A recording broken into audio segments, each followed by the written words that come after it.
Why do consumer education and financial literacy classes begin with the topic of needs versus wants? After all, it's a simple concept, nothing new here. Well, it's easiest to begin a journey if we start with something that we're very familiar with.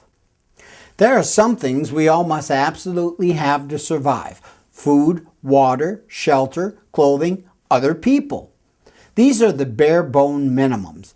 Some of us will be happy with the bare bone necessities, but all of us sometimes will want to have more. If needs are what we must have, wants are the things that make us happier. I need transportation to live in a modern society. I may not be able to walk to work. There may not be any public transportation. It might not be feasible to ride a bike. In this case, I may need a car, but I may want a new car, something fancier and more expensive that gives me a more comfortable ride and lets me take pride in ownership.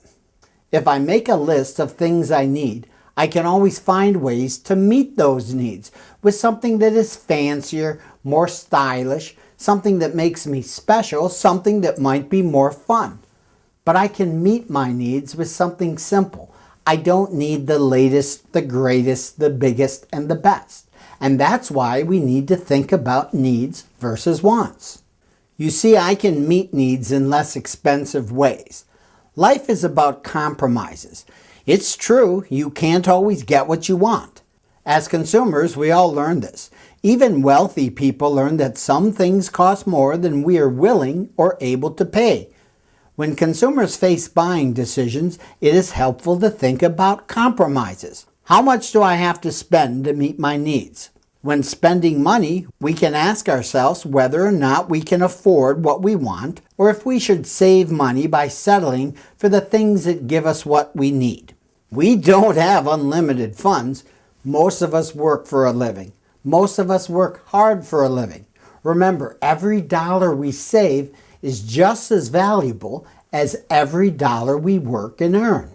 We can learn to spend carefully, wisely, by understanding the things we need to have and the things we want to have, but that we can do without.